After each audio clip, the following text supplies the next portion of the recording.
스가랴서 6장 1절부터 우리 끝절까지 우리 한 목소리로 같이 봉독하겠습니다. 내가 또 눈을 들어 본즉 네 병거가 두 산 사이에서 나오는데 그 산은 구리 산이더라. 첫째 병거는 붉은 말들이, 둘째 병거는 검은 말들이, 셋째 병거는 흰 말들이, 넷째 병거는 오롱지고 건장한 말들이 메었는지라. 내가 내게 말하는 천사에게 물어 이르되 내 주여 이것들이 무엇이니까 하니 천사가 대답하여 이르되 이는 하늘의 내 바람인데 온 세상의 주 앞에 서 있다가 나가는 것이라 하더라. 검은 말은 북쪽 땅으로 나가고 흰 말은 그 뒤를 따르고 어롱진 말은 남쪽 땅으로 나가고 건장한 말은 나가서 땅에 두루 다니고자 하니 그가 이르되 너희는 여기서 나가서 땅에 두루 다니라 하매 곧 땅에 두루 다니더라. 그가 내게 외쳐 말하여 이르되 북쪽으로 나간 자들이 북쪽에서 내 영을 쉬게 하였느니라 하더라. 여호와의 말씀이 내게 임하여 이르시되 사로잡힌 자 가운데 바벨론에서부터 돌아온 헬데와 도비야와 여다야가 스바냐의 아들 요시야의 집에 들어갔나니 너는 이 날에 그 집에 들어가서 그들에게서 받되 은과 금을 받아 면류관을 만들어 여호사닥의 아들 대제사장 여호와의 수하의 머리에 씌우고 말하여 이르기를 만군의 여호와께서 이같이 말씀하시되 보라 싹이라 이름하는 사람이 자기 곳에서 돋아나서 여호와의 전을 건축하리라. 그가 여호와의 전을 건축하고 영광도 얻고 그 자리에 앉아서 다스릴 것이요 또 제사장이 자기 자리에 있으리니 이 둘 사이에 평화의 의논이 있으리라 하셨다 하고 그 면류관은 헬렘과 도비야와 여다야와 스바냐의 아들 헨을 기념하기 위하여 여호와의 전 안에 두라 하시니라. 먼데 사람들이 와서 여호와의 전을 건축하리니 만군의 여호와께서 나를 너희에게 보내신 줄을 너희가 알리라. 너희가 만일 너희의 하나님 여호와의 말씀을 들을진대 이같이 되리라. 아멘. 네, 오늘 스가랴서 6장은 하나님께서 스가랴 선지자에게 주신 환상 중에 마지막 환상입니다. 8번째 환상이죠. 오늘 본문에는 네 마리의 각각 다른 색깔을 가진 말이 이끄는 병거에 대한 이야기가 나오고 있습니다. 첫째 병거가 끄는 말은 붉은 말, 그리고 둘째 병거가 끄는 말은 검은 말, 셋째 병거가 끄는 말은 흰 말, 마지막 넷째 병거가 끄는 말은 아롱지고 건강한 말, 이렇게 소개되고 있습니다. 이 말의 색깔이 뭔가 이것저것 많은 이야기들이 있지만 기울일 필요 없습니다. 그냥 하나님께서 색깔로 구분하셨다, 그렇게 보시면 됩니다.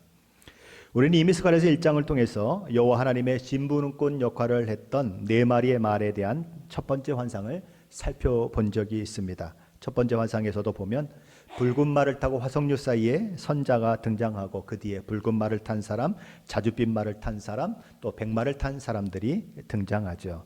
이들의 역할이 무엇인가? 1장 10절은 이렇게 말씀합니다. 이는 여호와께서 땅에 두루 다니라고 보내신 자들이니라. 온 세상을 두루두루 살피고 돌아온 말들은 화석류 사이에 그 선 붉은 말을 탄 자에게 우리가 땅에 두루 다녀 왔더니 온 땅이 평안하고 조용하더이다 라고 보고합니다.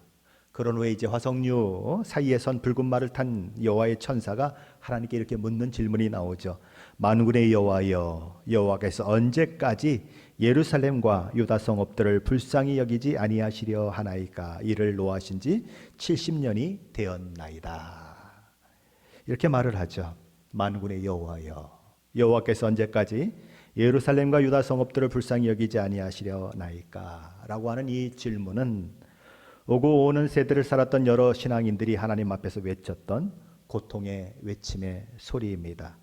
이런 신자의 고통의 외침은 두 가지 원인 때문에 그렇게 일어나죠. 첫째 원인은 신자가 하나님의 징계 때문에, 그래서 징계 때문에 당하는 그 고통 가운데 외쳐지는 그런 고통의 외침이죠. 시편 89편 46절에 보면 시편 저자는 이렇게 하나님께 호소하고 있습니다. 여호와여, 언제까지니까? 스스로 영원히 숨기시리까? 주의 노가 언제까지 불붙듯 하시겠나이까? 고통 중에 부르짖는 외침인 것이죠. 둘째 원인은 신앙을 지키다가 믿음을 지키다가 적대적인 세상으로 인해서 당하는 고통 때문에 주여 언제까지니까 라고 하는 외침을 외치게 되는 것입니다. 요한계시록 6장에 보면 다섯째 인이 떼어질 때에 하나님의 말씀과 그들이 가진 증거로 말미암아 죽임을 당한 영혼들이 우리 하나님의 제단 아래에서 외치는 기록이 기록되고 있죠. 요한계시록 6장 10절 말씀이죠. 큰 소리로 불러 이르되 거룩하고 참되신 대주제여 땅에 거하는 자들을 심판하여 우리 피를 갚아주지 아니하시기를 어느 때까지 하시려 하나이까. 우리를 언제 신원하여 주실 것입니까? 언제 우리의 이 원통함을 풀어주실 것입니까? 오늘 본문 스가랴서 6장의 환상은 바로 하나님 어느 때까지니까 라고 묻는 성도들의 고통의 외침에 대한 답. 뭐라고요? 답을 하고 있는 것입니다. 스가랴서 6장 1절 말씀입니다. 다시 한번 같이 보십시다. 1절입니다.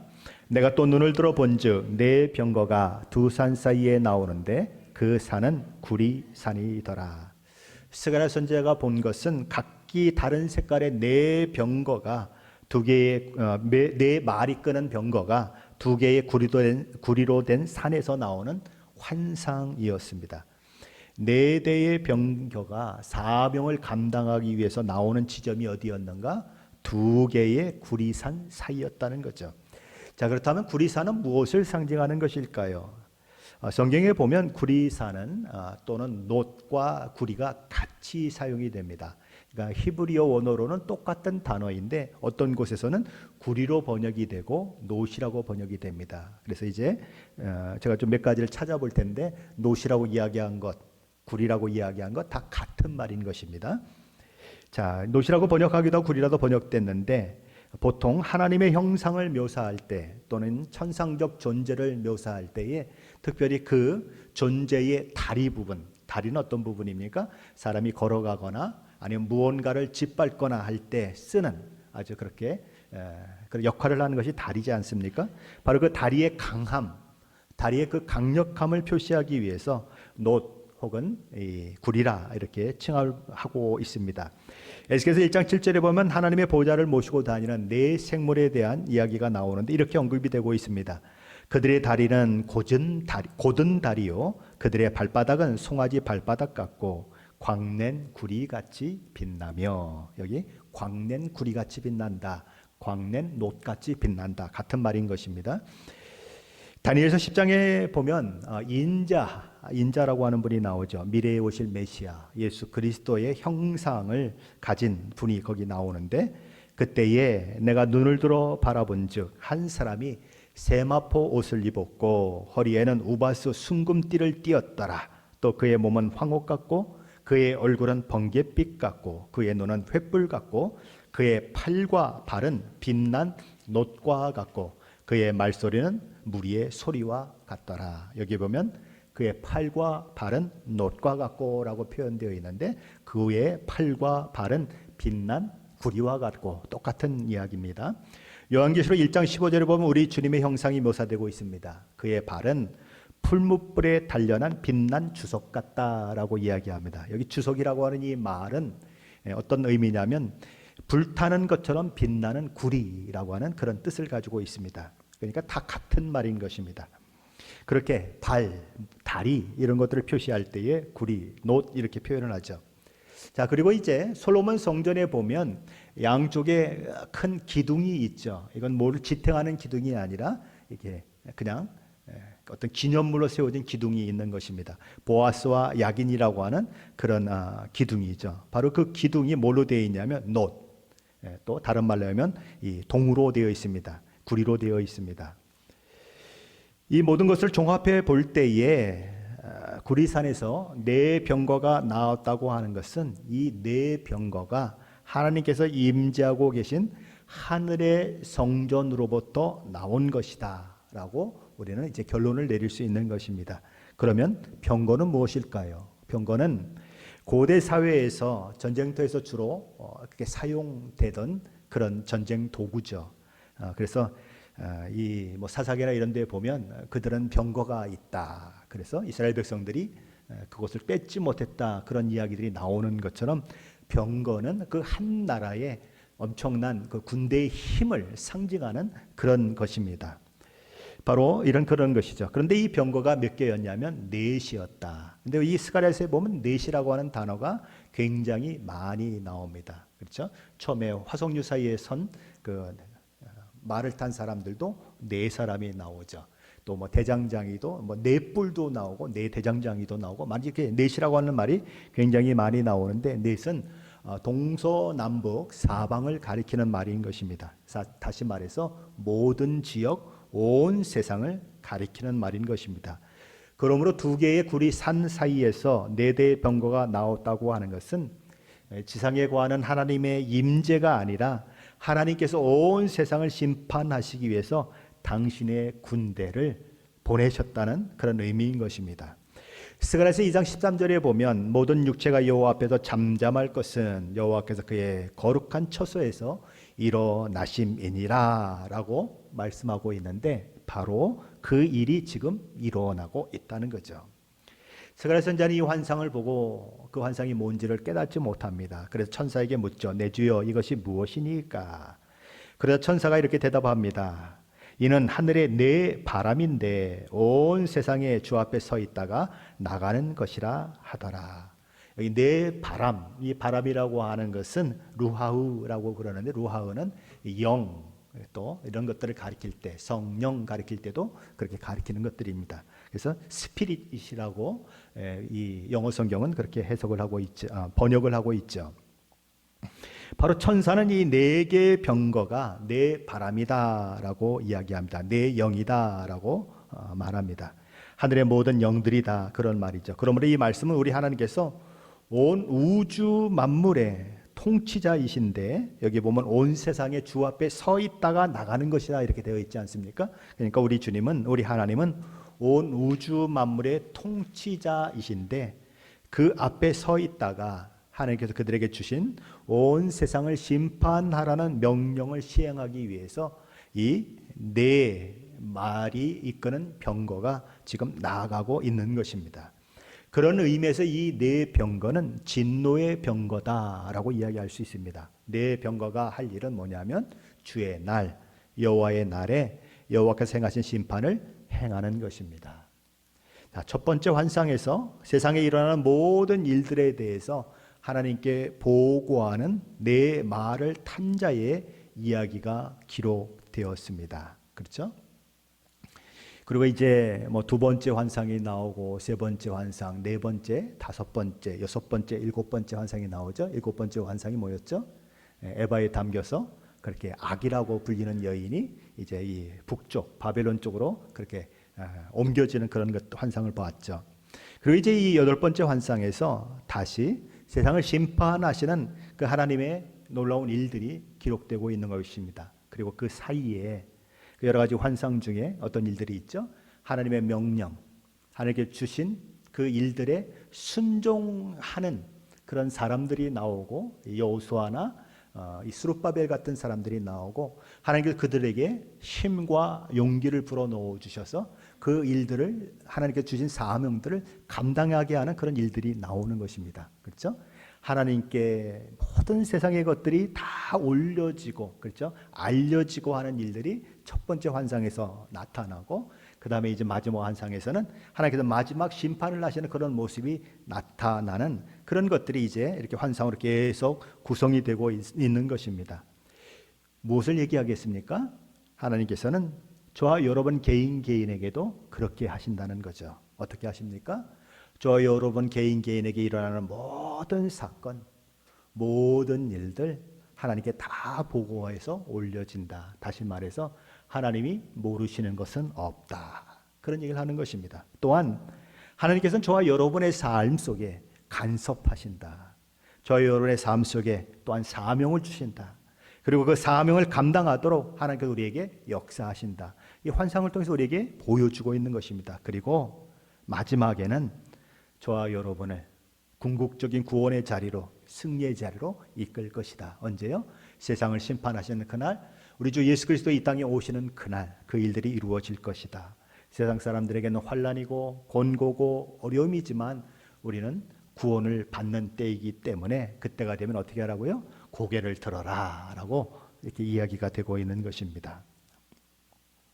자, 그렇다면 이 병거들이 각각 나아간 것은 어디일까요? 스가랴서 6장 6절과 7절 말씀은 이 네 마리의 말들이 이끄는 병거가 어떤 것은 북쪽으로 가는데 또 북쪽으로 가는 말을 따라가는 말이 있고, 어떤 말은 남쪽으로 가고, 그리고 또 다른 말은, 건강한 말은 두루두루 여기저기를 살피는 그런 모습이 나오고 있는 것입니다. 자, 그런데 그러면 이렇게 네 마리의 색깔이 다른 말이 병거를 끌고 북쪽으로도 가고 남쪽으로도 가고 두루두루 다녀왔다면, 그죠?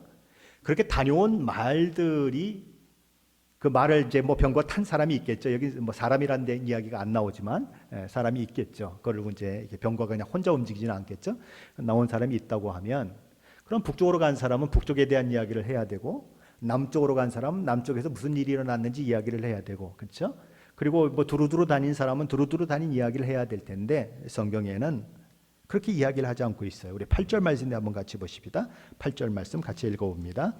그가 내게 외쳐 말하여 이르되 북쪽으로 나간 자들이 북쪽에서 내 영을 쉬게 하였느니라 하더라. 성경 속에는 오직 북쪽으로 나간 사람에 대한 그런 나간 자들에 대한 이야기만 언급되고 있다는 것입니다. 자, 그렇다면 동쪽도 있고 서쪽도 있고 남쪽도 있는데 왜 북쪽만 언급되고 있느냐 하는 것입니다. 북쪽만 언급되고 있는 이유가 있는 것입니다. 왜냐하면 북쪽이 바벨론이 위치하고 있는 것이기 때문에 그렇습니다. 바벨론이라고 하는 것은 그 시대 가운데 일어났던 바벨론 제국을 가리키기도 하지만, 하나님 나라인 남유다를 멸망시킨 그 제국을 의미하기도 하지만, 바벨론이라고 하는 그 말은 하나님을 대적하는 모든 세력을 총칭하는 명칭입니다. 그러기에 요한계시록에서 마지막 심판이 행해지고 망하게 되는 하나님을 대적하는 적대 세력을 뭐라고 언급하고 있습니까? 바벨론으로 언급하고 있습니다. 무너졌도다 무너졌도다 큰 성 바벨론이여, 귀신의 처소와 각종 더러운 영이 모이는 곳과 각종 더럽고 가증한 새들이 모이는 곳이 되었도다. 그 음행의 진노의 포도주로 말미암아 만국이 무너졌으며 또 땅의 왕들이 그와 더불어 음행하였으며 땅의 상인들도 그 사치의 세력으로 치부하였도다. 자, 큰 성 바벨론이 무너졌는데 여기 바벨론이 어떤 것인가 묘사되는 하나하나가 다 뭐예요? 하나님을 대적하는 것입니다.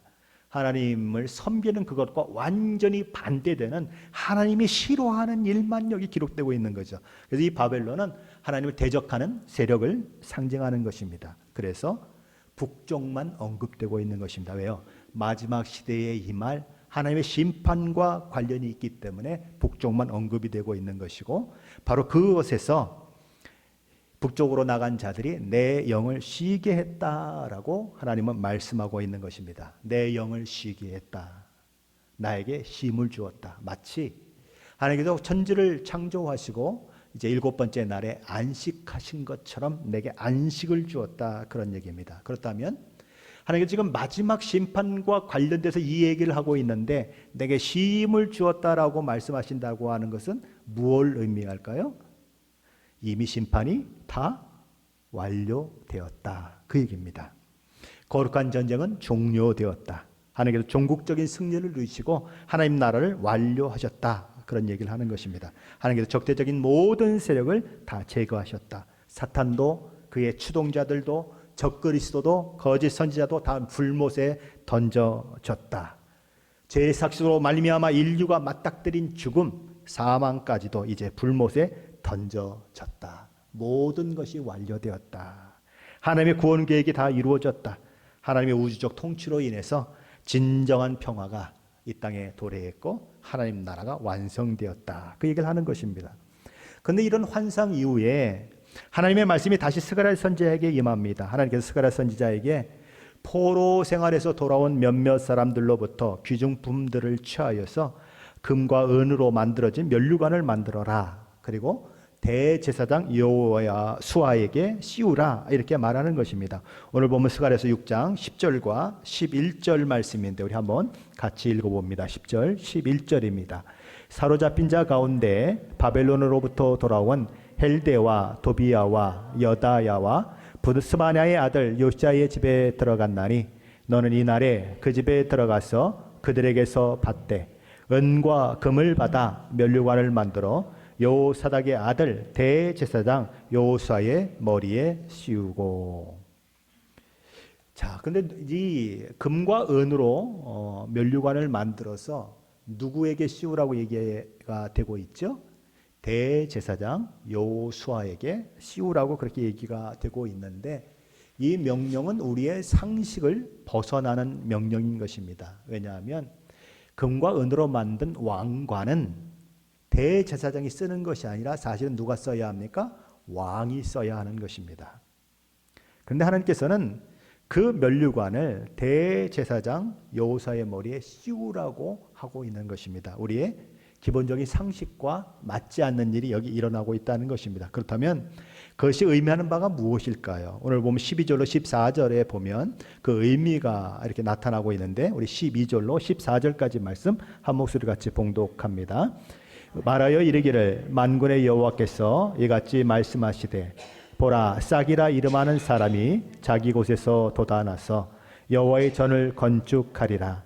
그가 여호와의 전을 건축하고 영광도 얻고 그 자리에 앉아서 다스릴 것이요, 또 제사장이 자기 자리에 있으리 이 둘 사이에 평화의 의논이 있으리라 하셨다 하고, 그 면류관은 헬렘과 도비야와 여다야와 스바냐의 아들 헨을 기념하기 위하여 여호와의 전 안에 두라 하시니라. 자, 그런데 하나님께서 성전이 누구에 의해서 건축된다고 하셨죠? 유다 총독 스룹바벨의 지도하에서 건설된다고 말씀하신 적이 있습니다. 그런데 여기 12절에 보면 보라, 싹이라 이름하는 사람이 자기 곳에서 돋아나서 여호와의 전을 건축하리라 라고 이렇게 되어 있습니다. 그러면 이 싹이 누구냐는 거예요. 분명히 성전은 스룹바벨을 통해서 건축된다고 얘기했는데, 여기 보면 싹이라고 이름하는 사람이 여호와의 전을 건축하리다 라고 이야기하고 있다면, 아, 그렇구나, 이 싹은 스룹바벨을 가리키는구나 라고 생각하기 쉬운데, 사실은 스룹바벨이 아니라는 것이죠. 그럼 그 이유가 뭐냐는 거예요. 첫 번째 이유는 이 싹이라고 하는 이 말은 그렇죠? 순이라고 하는 이 말은 메시아를 가리키는, 메시아를 상징하는 것으로 주로 사용되는데, 스룹바벨을 가리켜서 메시아를 상징한다고 이야기한 적이 없다는 것입니다. 두 번째 이유는 여기 자기 곳에서 돋아나서라고 하는 문장이 있는데, 이 돋아난다는 말이 아직 이루어지지 않는 미완료 시제의 그런 단어를 사용하고 있습니다. 그러니까 뭐라고요? 미완료 시제. 아직 완료되지 않는 미래의 일인 것입니다. 그러면 스룹바벨은 이미 지금 여기 와 있지 않습니까? 그렇죠? 여기 와 있어서 성전을 건축하다가 제대로 건축하지 못하니까 학개 선지자도 보내시고 스가랴 선지자를 통해서 성전을 건축하라고 해서 그때 용기를 내서 성전을 건축하고 있어요. 이미 여기 있어요. 그런데 미래에 나타날 사람으로 이야기가 된다면 안 되는 거죠. 그렇죠? 스룹바벨은 이미 와 있는데 그럴 수 없다는 것입니다. 제가 이런 설명을 여러분한테 드리는 이유가 뭔지 아세요? 그냥 이겁니다라고 얘기해도 돼요, 제가. 그죠? 그런데 다르게 얘기하는 분들이 있기 때문에 왜 제가 이런 말씀을 드리는지를 여러분들이 머리로 생각하면서, 아, 그래서 저 목사가 이거라고 얘기하는 거, 이걸 알아야 돼요. 그래서 그걸 모르면 이 목사가 얘기하면 그게 맞고 저 목사가 이야기하면 저게 맞고 이렇게 되는 거예요. 그래서 여러분들이 좀 판단하라고 이렇게 좀 자세히 설명을 드리는 것입니다. 자, 그러면 스룹바벨은 될 수 없습니다. 싹이라고 하는 분이. 자, 그 다음에 이제 두 번째, 그럼 대제사장 여호수아가 여기서 말하는 싹이 될 수 있는가? 그도 될 수가 없습니다. 첫 번째 이유는 그는 성전을 건축하는 자로 언급된 적이 없다는 것입니다. 그렇죠? 성전 건축은 스룹바벨이 되게 하게 돼 있었어요. 그러니까 아닌 거죠. 두 번째 이유는 만일 여기 싹이 여호수아를 가리키는 표현이라면 이미 여호수아를 언급했기 때문에 어디서요? 바로 앞에서. 그죠? 10절에서 바로 이 면류관을 받아 11절에서 은과 금을 받아 면류관을 만들어 여호사닥의 아들 대제사장 여호수아의 머리에 씌우고 라고 되어 있고, 그 다음에 싹이라 이름하는 사람이라고 했는데 여호수아와 싹이라고 이름하는 사람이 동일 인물이라면 영어를 우리가 생각한다면, 히브리어도 마찬가지입니다. 영어를 생각한다면 뭐가 들어가야 되죠? 대명사가 들어가야 됩니다. 더. 앞에서 언급했던 사람을 다시 언급할 때는 더라고 하는 대명사가 들어가야 돼요. 바로 그 사람. 그렇죠? 그러니까 싹이라 이름하는 바로 그 사람. 앞에서 언급했던 여호수아 이렇게 언급이 되어야 되는데 이 정관사가 없다는 것입니다. 더가 없어요. 그러니까 앞에 있는 여호수아와 다르다는 것이죠. 그것이 두 번째 이유고, 세 번째 이유는 여기 보면 싹이라고 하는 사람이 성전을 건축하고 영광도 얻고 다스릴 것이다 라고 이야기하고 있습니다. 다스린다고 하는 것은 왕으로 다스린다는 의미인 것입니다. 그러나 여호수아는 대제사장입니다. 다시 말해서 왕으로 다스리지 못한다는 거죠. 네 번째 이유는 지금 이 시간 그가 이렇게 금면류관, 금으로 만들고 은으로 만든 면류관을 쓰고 있는 그 사건들이 그가 왕이어서도 아니고 그가 메시아를 상징하는 인물로 여기서 예표되고 있기 때문에 그렇습니다. 그럼 그가 메시아를 상징하는 인물로 예표된다고 하는 것을 어떻게 알 수 있을까요? 이 모든 예식이 끝난 이후에 하나님께서 뭐라고 말씀하신지를 보면 알 수가 있습니다. 여기 14절에 보면 이렇게 되어 있습니다. 14절 말씀 다시 한번 같이 읽어봅니다. 그 면류관은 헬렘과 도비야와 여다야와 스바냐의 아들 헨을 기념하기 위하여 여호와의 전안에 두라 하시니라. 조금 전에 누구에게 씌워져 있었죠? 여호수아, 대제사장 여호수아에게 쓰여져 있었는데 그것을 베껴서 누구를 기념하기 위해서, 그런 것들을 위해서 헌신했던 사람을 기념하기 위해서 어디에 두라고요? 성전 안에 두라라고 얘기하는 것입니다. 그를 위한 면류관이라면 그거 계속 쓰고 있어야죠. 그런데 베꼈다는 것입니다. 베꼈다는 얘기는 그가 상징하는 인물이 있다는 것입니다. 그가 상징하는 인물이 뭐냐면 싹이라고 이름하는 사람, 그를 상징한다는 것입니다. 그럼 싹은 누구를 가리키는가? 스룹바벨도 아니고 여호수아도 아니다. 그러면 싹은 누구를 가리키는가? 이분은 아까도 얘기했지만 메시아로 오시는, 다윗의 계열로 오시는 분을 가리키는 것입니다. 다윗의 자손으로 오시는 메시아를 가리키는 말이 싹이라는 거죠. 그리고 이 메시아는 특징이 뭐냐? 제사장직과 왕직을 겸직하는 그런 분이다. 그 13절 말씀에 나와요. 같이 한번 읽어봅니다. 13절입니다. 그가 여호와의 전을 건축하고 영광도 얻고 그 자리에 앉아서 다스릴 것이요 또 제사장이 자기 자리에 있으리니 이 둘 사이에 평화의 의논이 있으리라 하셨다 하고, 자, 영광도 얻고 전을 건축하고 영광도 얻고 그 자리에 앉을 것이요 또 제사장이 자기 자리에 앉으는데, 결국은 보좌가 두 개가 있는 거나 마찬가지죠. 제사장이 앉는 보좌, 왕이 앉는 보좌가 있는데 이 둘 사이에 어떻게 있다고요? 평화의 의논이 있을 것이다. 이렇게 얘기가 되고 있는 것입니다. 자, 그런데 현대인의 성경은 이 말씀을 이렇게 번역을 했습니다. 그가 성전을 짓고 영광을 얻을 것이며 왕위에 앉아 왕으로서 제사장으로서 자기 백성을 다스릴 것이니 그 둘 사이에 완전한 조화가 있을 것이다. 자, 이 현대인의 성경을 보면 우리 성경에는 마치 두 사람이 있는 것처럼 얘기하는데 현대인의 성경은 번역하기를 한 사람이 두 역할을 하는 것으로, 그래서 완전히 제사장의 역할과 왕의 역할이 완전히 조화를 이루는 그런 일들이 있을 것이다 라고 해석을 하고 있는 것입니다. 그러니까 성전을 짓고 영광을 받으시는 분이 왕과 제사장으로, 왕이면서 제사장인 분으로 완전한 조화를 이룰 것이다 라고 성경이 얘기하고 있다는 것입니다. 그럼 그가 누구일까요?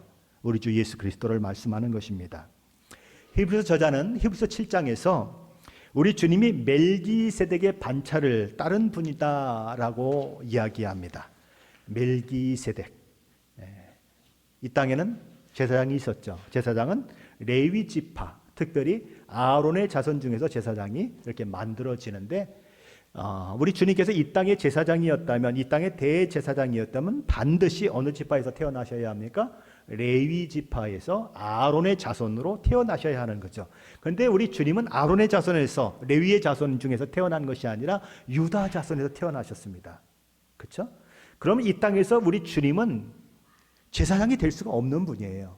자, 그런데 그분이 어떻게 제사장이 될 수 있는가? 그분이 제사장이 될 수 있는 이유는 멜기세덱의 반차를 따라서 나온 사람이기 때문이다.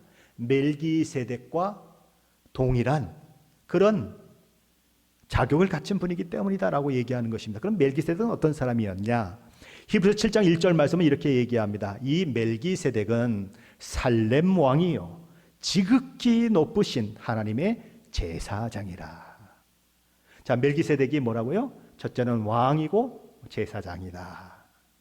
바로 그 멜기세덱의 반차를 쫓아서 왕이고 제사장이신 예수 그리스도가 이 땅에 오셨고 그 일을 감당하셨다라고 히브리서 저자는 얘기하는 것입니다. 우리 주님이 왕이시고 대제사장이시다. 싹으로 이 땅에 오신 우리 주 예수 그리스도 메시아를 가리키는 표현, 바로 그것이 싹으로 이 땅에 오시는 예수 그리스도를 말하는데 그분은 제사장이고 왕이시다. 모든 것이 제사장의 직분과 또 이 왕의 직분이 조화를 이루는 그런 분이시다. 그 얘기를 하는 것입니다. 자, 그러면 싹이 이 땅에 오신 우리 주 예수 그리스도 메시아를 가리키는 표현이라면 여기 싹이라고 이름하는 사람이 와서 성전을 건축한다고 했을 때의 그 성전이 무엇인가 하는 것입니다. 자, 그러면 그 성전이 수룹바벨 성전이 될 수 있을까요? 없을까요? 50%입니다. 네, 없죠. 왜요? 수룹바벨이 지은 성전은 이제 곧 지어질 텐데 메시아가 지은 성전이 아니잖아요. 왜냐하면 싹은 예수 그리스도를 가리킨다고 하면 여기서 가리키는 여호와의 성전이 건축된다고 하는 말은 예수 그리스도와 상관이 있어야 하는 거 아닙니까? 그렇죠? 왜요? 그분이 만드시는 성전이니까. 그러니까 수룹바벨 성전이 될 수도 없고 그 후에 어떤 성전이 지어진다고 해도 뭐 지금 다 무너져 있는 그 헤롯 성전 그것까지도 그 성전이 될 수가 없는 거죠. 왜요? 예수 그리스도로 말미암아 지어져야 하는 것이기 때문에. 그러므로 예수님이 이렇게 말씀하셨죠. 너희가 성전을 헐라 내가 사흘 만에 다시 짓겠다. 그랬더니 이게 몇 년 동안 이 성전을 지었는데 어떻게 네가 그럴 수 있느냐. 근데 나중에 보면 요한이 뭐라고 얘기합니까? 그것은 자기 몸을 가리키는 것이다. 그렇죠? 예수 그리스도의 몸이 성전이다. 그 얘기를 하죠. 바로 이렇게 예수님께서 세우실 성전은 뭔가? 주님의 피값으로 세우신 교회. 이 교회는 우리 이렇게 시애틀 임마누엘 교회도 교회이지만 여기서 말하는 교회는 우주적인 전 우주적인 교회를 말씀하는 것입니다. 예수 그리스도를 주라고 고백하는 공동체, 오고 오는 세대에 다 예수 그리스도를 믿고 주라고 고백하는 모든 공동체가 하나 되는 예수님의 몸 안에 들어가는 몸을 구성하는 바로 그 성전을 가리키는 것이죠. 바로 그 거대한 우주교회를 만들어내실 것이다. 누가요? 예수 그리스도가. 자, 그렇게 되면 어떤 일들이 일어나는가? 오늘 본문 15절 말씀인데 우리 한번 같이 읽어봅니다. 15절입니다. 먼데 사람들이 와서 여호와의 전을 건축하리니 만군의 여호와께서 나를 너희에게 보내신 줄을 너희가 알리라. 너희가 만일 너희의 하나님 여호와의 말씀을 들을진대 이같이 되리라. 자, 그러면 먼데 사람이 누구냐 하는 것이죠. 먼 거리에서 있는 사람을 가리키는 것인가? 도대체 먼데 사람이 누군가? 예수 그리스도의 우주적 교회와 관계가 되는 먼데 사람은 누군가 하는 것입니다. 자, 에베소서 2장 12절과 13절 말씀에 보면 먼데 있는 자들은 이방인이요 그들이 우리 주 예수 그리스도로 말미암아 하나님의 백성인 이 이스라엘의 축복에 참여하는 자가 되었다라고 언급합니다. 이렇게 제가 한번 읽어보겠습니다. 그때에 너희는 그리스도 밖에 있었고 이스라엘 나라 밖의 사람이라. 약속의 언약들에 대해서는 외인이요 세상에서는 소망이 없고 하나님도 없는 자이더니 이제는 전에 멀리 있던 너희가 그리스도 예수 안에서 그리스도의 피로 가까워졌느니라. 어디 있던 너희가? 멀리 있던 너희가. 오늘 본문에 보면 먼데 사람이 이렇게 나오는 것입니다. 그러니까 이 먼데 사람은 이스라엘 사람들 포로로 잡혀간 저 페르시아나 여기를 얘기하는 것이 아니고 이방인들을 얘기하는 것입니다. 예수 그리스도의 성전 안에 그 성전을 구성하는 사람들이 누군가? 예수를 믿는 모든 유대인을 포함한 이방인들이 다 아우러지는 바로 그런 성전이 될 것이다. 그 얘기를 하고 있는 것입니다. 우리는 오늘까지 스가랴 선지자가 보았던 그런 8개의 환상을 살펴보았습니다. 앞에서 말씀드린 것처럼 첫 번째 환상은 세상에 일어나는 모든 일을 살펴서 하나님께 보고하는 네 사람의 말탄자에 대한 환상이죠. 무슨 얘기를 하고 있는 것입니까? 우리 어떤 상황도 하나님 앞에 숨겨진 것은 없다는 것입니다. 우리의 기쁨의 상황도, 우리의 고통의 상황도, 우리의 웃음과 우리의 눈물도, 생명이 시작되는 것도 생명이 끝나는 것도 하나님 앞에 숨겨진 것은 없다는 거죠. 하나님은 저와 여러분의 안고 일어섬을 아시고 저와 여러분의 머리털까지 세신 섬세한 분으로 마태복음에 소개되고 있죠. 우리는 때로 우리에게 일어나는 일들을 다 이해할 수 없습니다. 그리고 해석할 능력도 없습니다. 하지만 하나님께서 모든 것을 알고 계시고 그 모든 일들을 통해서 합력하여 선을 이루어 가시며 하나님의 계획과 목적을 이루어 가실 것입니다. 그리고 마지막 8번째 환상은 메시아로 구원자로 이 땅에 오신 우리 주님으로 말미암아 회복될 하나님의 나라를 소개하고 있습니다. 그 속에는 예수님의 초림으로 시작된 하나님의 나라, 그리고 예수님의 재림으로 완성될 하나님 나라가 선포되고 있습니다.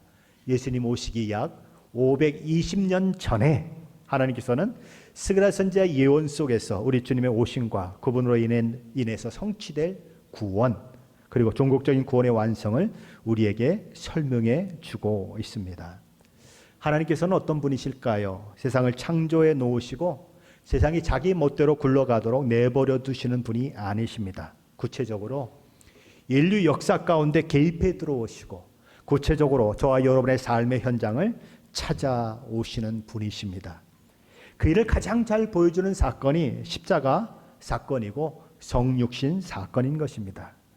우리가 고통스러울 때, 우리가 어려움을 만날 때, 또는 절망적인 상황에 울부짖을 수밖에 없을 때 종종 하나님이 보이지 않습니다. 그럴 때에 하나님은 여전히 일하고 계신가? 우리는 오늘 말씀을 통해서 기억해야 하는 것입니다. 하나님은 여전히 일하고 계시다. 욥은 고통과 절망 가운데 이렇게 부르짖습니다. 그런데 내가 앞으로 가도 그가 아니 계시고 뒤로 가도 보이지 아니하며 그가 왼쪽에서 일하시나 내가 만날 수 없고 그가 오른쪽으로 돌이키시나 배울 수 없구나. 하지만 그는 훗날 하나님을 만나죠. 근데 욥은 하나님을 만나고 나서 그동안 하나님 앞에 내가 뭘 그렇게 잘못했습니까?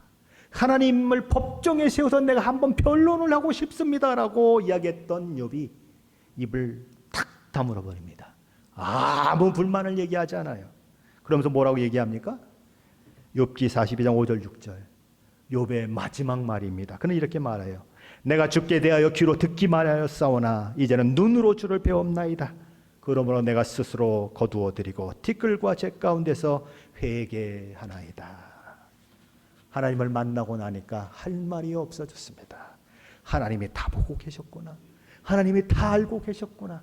모든 것이 하나님의 손바닥 아래서 이루어진 일이구나. 그런데 내가 그걸 몰랐구나 라고 회개한다고 얘기하는 것입니다. 우리는 고통을 당하면 고통 중에 이렇게 얘기하죠. 하나님 어디 계셨습니까? 내가 정말 힘들 때 하나님은 안 계시지 않았습니까? 라고 우리는 얘기해요. 이스라엘 백성들도 그렇게 말하죠. 하나님은 내 사정 모르시지. 하나님은 내 억울함을 알 턱이 없지. 그러나 하나님께서 그런 이스라엘에게 이렇게 말씀하십니다. 야곱아, 어찌하여 내가 말하며 이스라엘아 내가 이르기를 내 길은 여호와께 숨겨졌으며 내 송사는 내 하나님에게서 벗어난다 하느냐? 아니다. 너의 생각은 나를 몰라도 너무 몰라서 하는 말이다. 나는 너희를 잊지 않고 있으며 나는 너희의 모든 것을 다 알고 있으며 나는 너희의 유익을 위해서 지금도 일하고 있다. 그러면서 이런 말씀을 하십니다. 너는 알지 못하였느냐? 듣지 못하였느냐? 영원하신 하나님 여호와 땅끝까지 창조하신 이는 피곤하지 아니하시며 곤비하지 아니하시며 명철이 한이 없으시며 피곤한 자에게는 능력을 주시며 무능한 자에게는 힘을 더하시나니 소년이라도 피곤하며 곤비하며 장정이라도 넘어지며 쓰러지되 오직 여호와를 앙망하는 자는 새 힘을 얻으리니 독수리가 날개치며 올라가면 같을 것이요 다른 박질하여도 곤비하지 아니하겠고 걸어가도 피곤하지 아니하리로다. 주무시지도 않으냐 하신다. 항상 깨어서 보고 계신다. 소년이라도 곤비하며 장정이라도 넘어지고 쓰러지게 되어 있습니다. 그것이 인생입니다. 우리의 인생이 바로 그런 것입니다. 그러나 오직 여호와를 앙망하는 자, 오직 여호와를 바라보고 의지하는 자는 절망 가운데 소망을, 넘어진 가운데 일어섬을, 슬픔 가운데 기쁨을 통곡이 변하여 찬송이 되고 실패 속에서 승리를 이루게 될 것이고 궁극적인 하나님 나라의 영광과 존귀의 면류관을 쓰고 영생을 누리는 은혜를 경험하게 될 것이다. 우리는 보이지 않는 것을 믿음으로 보는 사람들입니다. 우리는 우리를 향한 하나님의 손길을 날마다 믿음으로 보는 사람들입니다.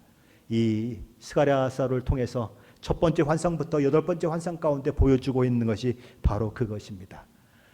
하나님이 너와 함께하고 계시다. 너의 모든 상황을 알고 계시고 너를 종국적인 승리의 자리로 이끌 것이다. 하나님이 너에게 기대하는 것이 있느냐? 하나님이 너에게 목적하고 있는 것이 아니냐? 너 혼자 이루는 것이 아니라 내가 예루살렘에 돌아왔고 그 일을 이룰 것이다 라고 얘기한 거예요. 오늘의 삶의 현실 속에서 그 하나님을 보는 자는, 그 하나님의 음성을 듣는 자는 독수리 날개치며 올라간 같은 새 힘과 새 능력을 얻게 될 것입니다. 그런 축복이 저 어려움 가운데 넘치시기를 우리 주 예수 그리스도 이름으로 간절히 축원합니다.